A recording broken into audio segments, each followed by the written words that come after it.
This is a disclaimer, an invitation to listen beyond the words. Dear listeners, as you step into this tale, remember, words, like stars, shine in their own way. A name may sound different, a rhythm may shift, but these are not flaws, only the breath of a story made alive. Embrace the creases in the map, the quirks in the voice, the imperfect magic of storytelling. Listen with an open heart, and the journey will remain unchanged. Subscribe for future content updates and new stories. Going into Society by Charles Dickens. At one period of its reverses, the house fell into the occupation of a showman. He was found registered as its occupier on the parish books of the time when he rented the house, and there was therefore no need of any clue to his name. But he himself was less easy to be found, for he had led a wandering life, and settled people had lost sight of him, and people who plumed themselves on being respectable were shy of admitting that they had ever known anything of him. At last, among the marshlands near the river's level, that lie about Deptford and the neighboring market gardens, a grizzled personage in velveteen, with a face so cut up by varieties of weather that he looked as if he had been tattooed, was found smoking a pipe at the door of a wooden house on wheels. The wooden house was laid up in ordinary for the winter, near the mouth of a muddy creek, and everything near it, the foggy river, the misty marshes, and the steaming market gardens, smoked in company with the grizzled man. In the midst of this smoking party, the funnel chimney of the wooden house on wheels was not remiss, but took its pipe with the rest in a companionable manner. On being asked if it were he who had once rented the house to let, grizzled velveteen looked surprised and said yes. Then his name was Magsman? That was it, Toby Magsman, which lawfully christened Robert, but called in the line from a infant Toby. There was nothing agin Toby Magsman, he believed. If there was suspy sign of such, mention it. There was no suspicion of such, he might rest assured. But some inquiries were making about that house, and would he object to say why he left it? Not at all. Why should he? He left it along of a dwarf. Along of a dwarf? Mr. Magsman repeated deliberately and emphatically, along of a dwarf. Might it be compatible with Mr. Magsman's inclination and convenience to enter, as a favor, into a few particulars? Mr. Magsman entered into the following particulars. It was a long time ago, to begin with. Afore lotteries and a deal more was done away with. Mr. Magsman was looking about for a good pitch, and he see that house, and he says to himself, I'll have you if you're to be had. If money'll get you, I'll have you. The neighbors cut up rough and made complaints. But Mr. Magsman don't know what they would have had. It was a lovely thing. First of all, there was the canvas, representing the picture of the giant in Spanish trunks and a ruff, who was himself half the height of the house, and was run up with a line and pulley to a pole on the roof, so that his head was coeval with the parapet. Then there was the canvas, representing the picture of the Albina lady, showing her white heir to the army and navy in correct uniform. Then there was the canvas, representing the picture of the wild Indian, a scalpin a mbr of some foreign nation. Then there was the canvas, representing the picture of a child of a British planter, seized by two boa constrictors. Not that we never had no child, nor no constrictors neither. Similarly, there was the canvas, representing the picture of the wild ass of the prairies. Not that we never had no wild asses, nor wouldn't have had at a gift. Last, there was the canvas, representing the picture of the dwarf, and like him too, considerin', with George IV in such a state of astonishment at him as his majesty couldn't with his utmost politeness and stoutness express. The front of the house was so covered with canvases, that there wasn't a spark of daylight ever visible on that side. Magsman's amusements, 15 foot long by 2 foot high, ran over the front door and parlor windows. The passage was a arbor of green baize and garden stuff. A barrel organ performed there unceasing. And as to respectable ity, if threepence ain't respectable, what is? But the dwarf is the principal article at present, and he was worth the money. He was wrote up as Major Tpshovsky of the Imperial Bulgarian Brigade.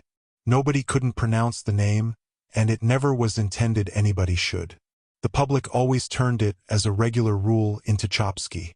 In the line he was called Chops, partly on that account and partly because his real name, if he ever had any real name, which was very dubious, was Stakes. He was an uncommon small man, he really was. Certainly not so small as he was made out to be, but where is your dwarf as is? He was a most uncommon small man with a most uncommon large ed, and what he had inside that ed nobody ever knowed but himself. Even supposin' himself to have ever took stock of it, which it would have been a stiff job for even him to do. The kindest little man as never growed, spirited but not proud. When he travelled with the spotted baby, though he knowed himself to be a natural dwarf, and knowed the baby's spots to be put upon him artificial, he nursed that baby like a mother. You never heard him give a ill name to a giant. He did allow himself to break out into strong language respectin' the fat lady from Norfolk, but that was an affair of the art, and when a man's art has been trifled with by a lady, and the preference give to a Indian, he ain't master of his actions. He was always in love, of course. Every human natural phenomenon is, and he was always in love with a large woman. I never knowed the dwarf as could be got to love a small one, which helps to keep the curiosities they are. One singular idea he had in that ed of his, which must have meant something, or it wouldn't have been there.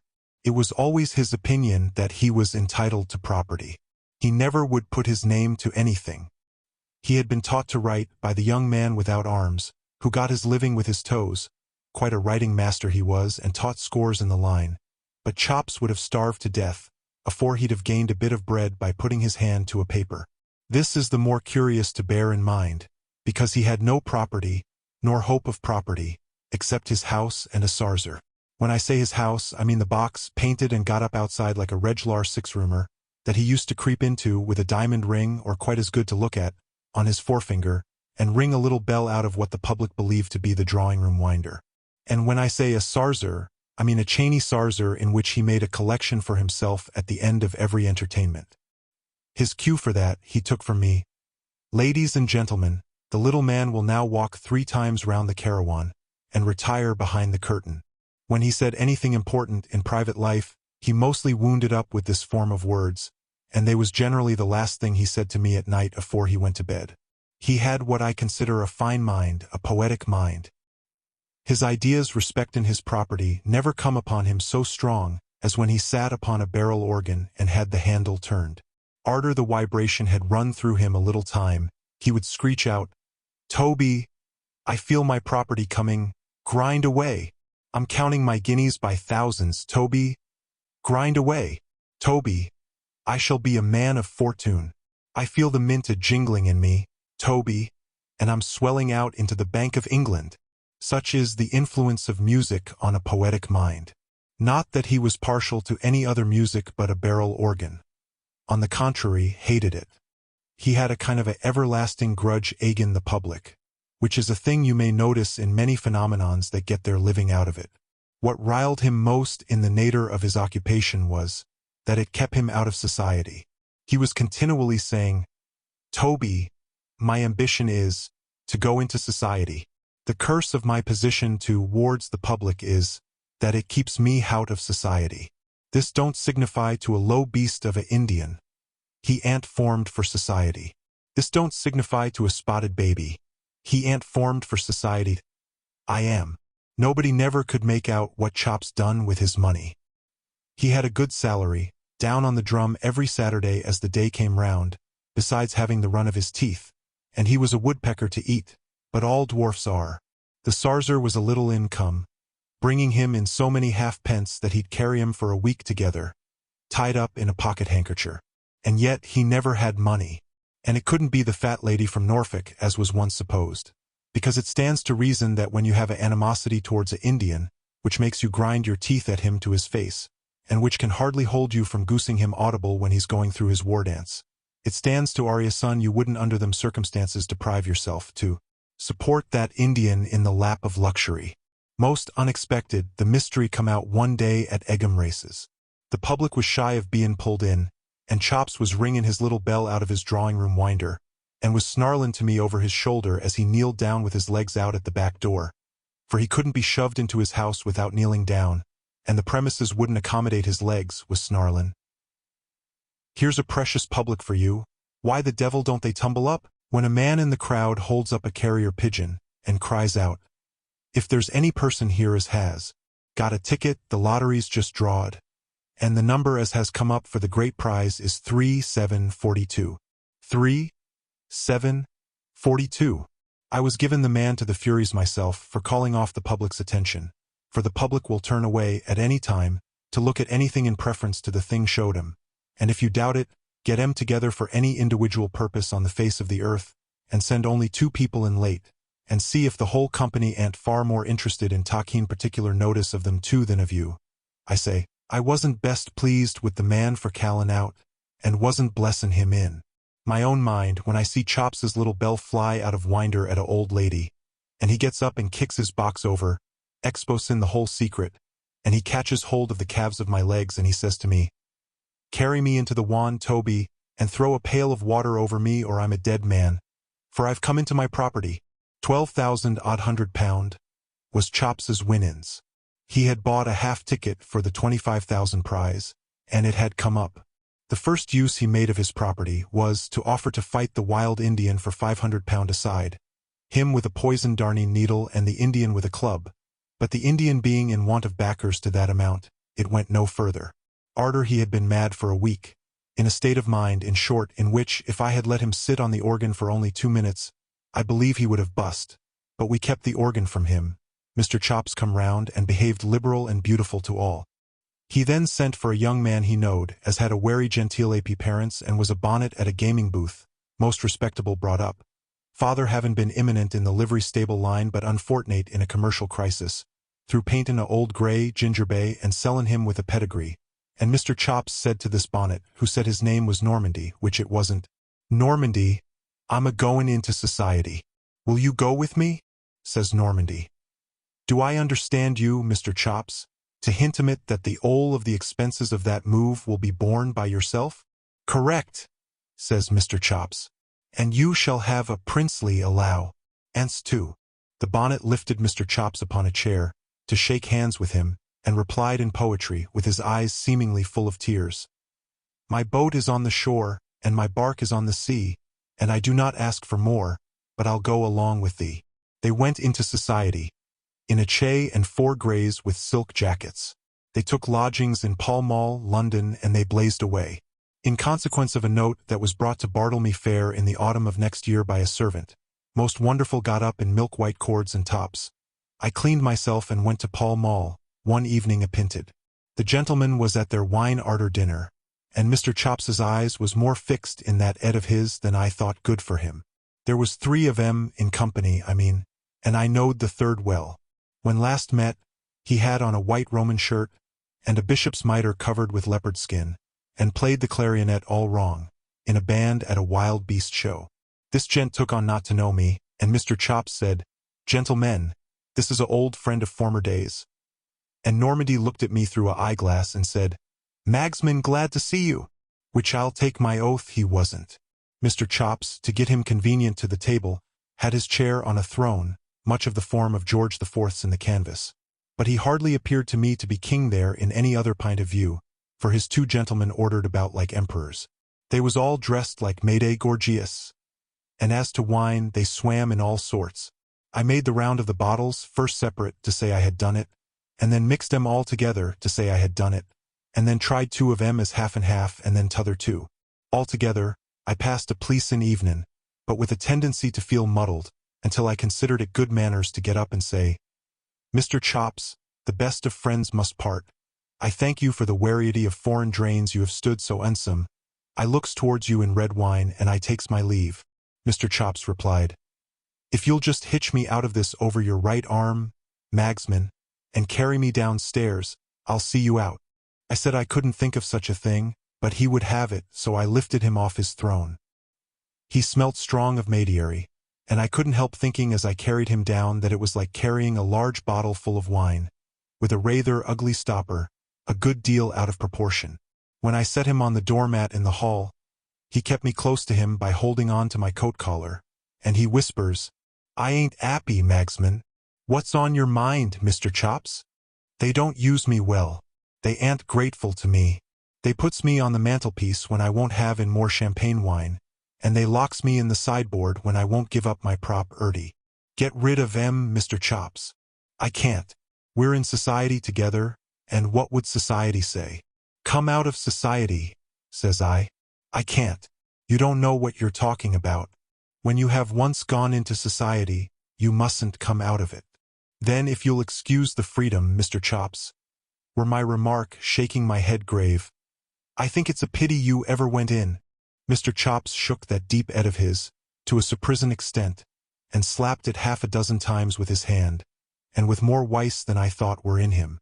Then he says, You're a good fellow, but you don't understand. Good night, go along. Magsman, the little man will now walk 3 times round the carawan, and retire behind the curtain. The last I see of him on that occasion was his tryin', on the extremest verge of insensibility, to climb up the stairs, one by one, with his hands and knees. They'd have been much too steep for him if he had been sober, but he wouldn't be helped. It warn't long after that I read in the newspaper of Mr. Chops's being presented at court. It was printed, it will be recollected. And I've noticed in my life that it is sure to be printed that it will be recollected whenever it won't. That Mr. Chops is the individual of small stature, whose brilliant success in the last state lottery attracted so much attention. Well, I says to myself, such is life. He has been and done it in earnest at last. He has astonished George IV, on account of which I had that canvas new painted, him with a bag of money in his hand, a presentin' it to George IV, and a lady in ostrich feathers fallin' in love with him in a bagwig, sword, and buckles correct. I took the house as is the subject of present inquiries, though not the honor of being acquainted, and I run Magsman's amusements in it 13 months, sometimes one thing, sometimes another, sometimes nothin' particular, but always all the canvases outside. One night, when we had played the last company out, which was a shy company, through its raining heavens hard, I was talking a pipe in the one pair back along with the young man with the toes, which I had taken on for a month, though he never drawed except on paper, and I heard a kickin' at the street door. Hello, I says to the young man, what's up? He rubs his eyebrows with his toes, and he says, I can't imagine Mr. Magsman, which he never could imagine nothin', and was monotonous company. The noise not leavin' off, I laid down my pipe, and I took up a candle, and I went down and opened the door. I looked out into the street, but nothin' could I see, and nothin' was I aware of, until I turned round quick, because some creetur run between my legs into the passage. There was Mr. Chops. Magsman, he says, take me on the old terms, and you've got me. If it's done, say done. I was all of a maze, but I said, done, sir. Done to your done and double done. Says he, have you got a bit of supper in the house? Bearin' in mind them sparklin' warieties of foreign drains as we guzzled away at in Pall Mall, I was ashamed to offer him cold sausage and gin and water, but he took 'em both and took 'em free, having a chair for his table and sittin' down at it on a stool like old times. I all of a maze all the while. It was arter he had made a clean sweep of the sausages, beef, and to the best of my calculations 2 pound and a quarter, that the wisdom as was in that little man began to come out of him like perspiration. Magsman, he says, look upon me. You see afore you, one as has both gone into society and come out. Oh, you are out of it, Mr. Chops? How did you get out, sir? Sold out, says he. You never saw the like of the wisdom as his Ed expressed, when he made use of them 2 words. My friend Magsman, I'll impart to you a discovery I've made. It's wallable. It's cost £12,500. It may do you good in life. The secret of this matter is that it ain't so much that a person goes into society, as that society goes into a person. Not exactly keeping up with his mayonnaise. I shook my head, put on a deep look and said, you're right there, Mr. Chops. Magsman, he says, twitching me by the leg. Society has gone into me, to the tune of every penny of my property. I felt that I went pale, and though Nat Raleigh a bold speaker, I couldn't hardly say, where's Normandy? Bolted. With the plate, said Mr. Chops. And t'other one? Meaning him as formerly wore the bishop's mitre. Bolted. With the jewels, said Mr. Chops. I sat down and looked at him, and he stood up and looked at me. Magsman, he says, and he seemed to myself to get wiser as he got hoarser. Society, taken in the lump, is all dwarfs.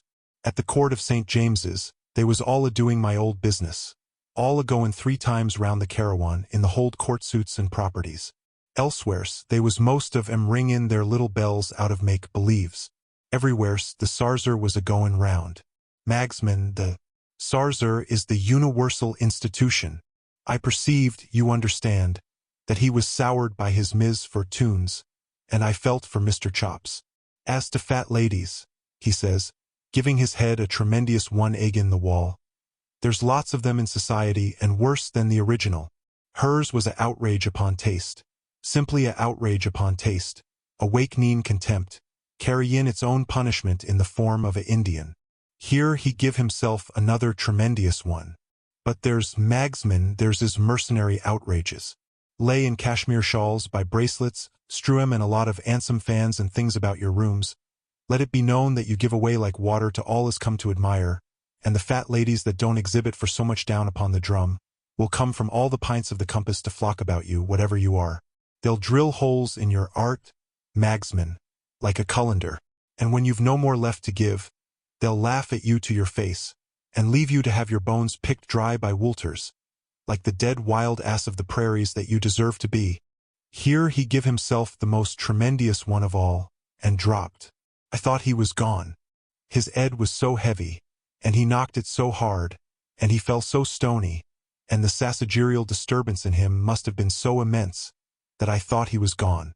But he soon come round with care, and he sat up on the floor, and he said to me, with wisdom comin' out of his eyes, if ever it come, Magsman, the most material difference between the 2 states of existence through which your unhappy friend has passed.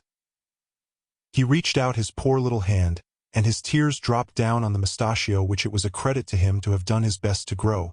But it is not in mortals to command success.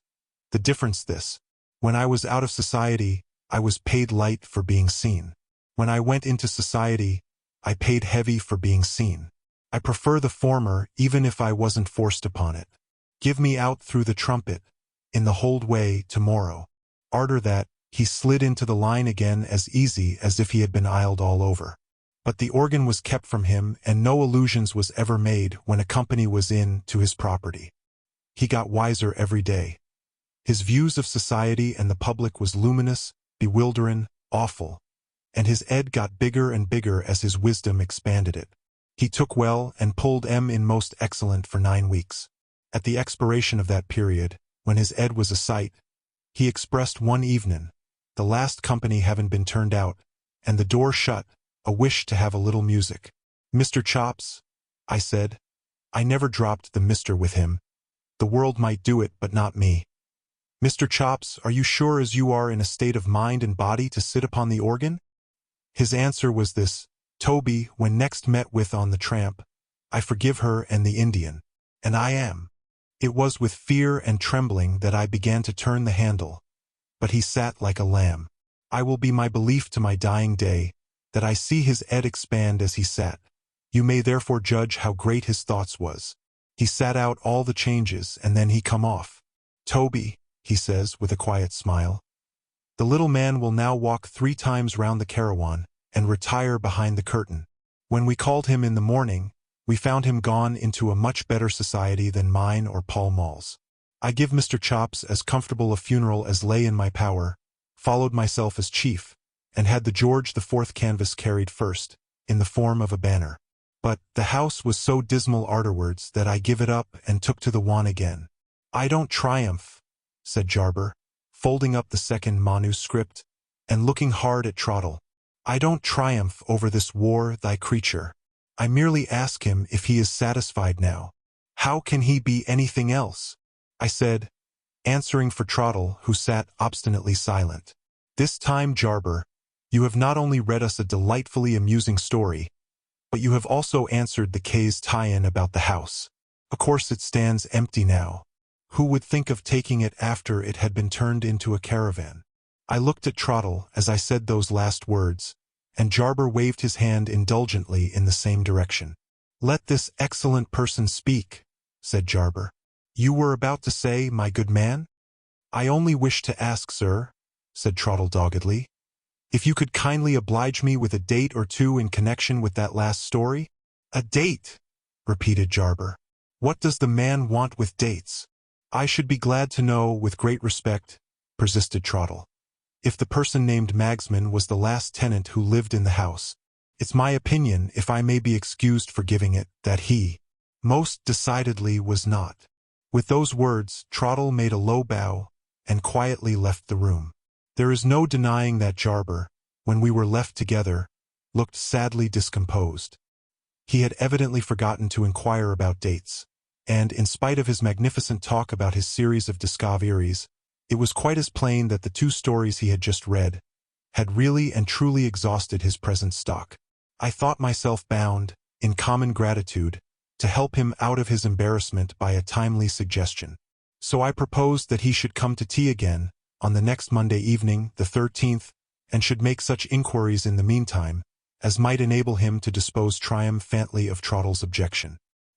He gallantly kissed my hand, made a neat little speech of acknowledgment, and took his leave.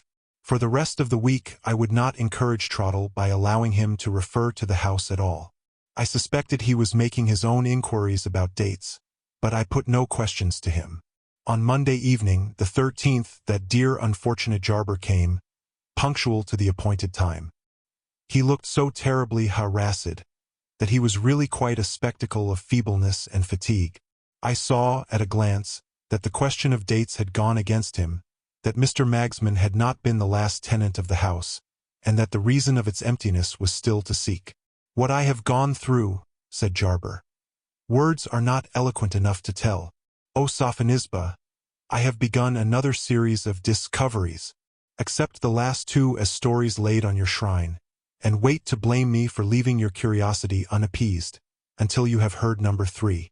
Number 3 looked like a very short manuscript, and I said as much. Jarber explained to me that we were to have some poetry this time.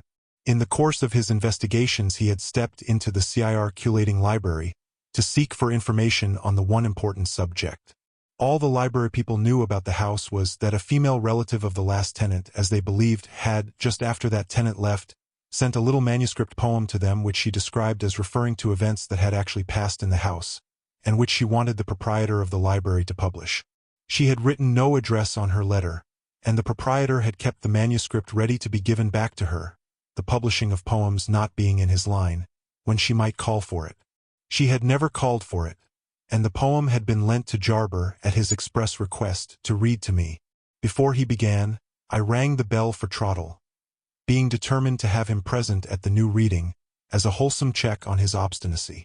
To my surprise, Peggy answered the bell, and told me that Trottle had stepped out without saying where. I instantly felt the strongest possible conviction that he was at his old tricks, and that his stepping out in the evening, without leave, meant philandering. Controlling myself on my visitor's account, I dismissed Peggy, stifled my indignation, and prepared, as politely as might be, to listen to Jarber. Dear listener, we close the pages on another tale, a journey through words, imagination, and emotion. Here at the Falls Audiobook, where stories flow like a river's current, carrying you to distant worlds and uncharted depths, we thank you for joining us. As always, we invite you to linger a little longer. Subscribe to our channel to discover more stories waiting to be heard, each a cascade of voices, ideas, and artistry. And remember, every great story begins with a single word. Perhaps the next one will begin with you. Until our voices meet again, may your days be filled with quiet moments, rich pages, and the soothing sound of a story well told. This is the Falls Audiobook, signing off.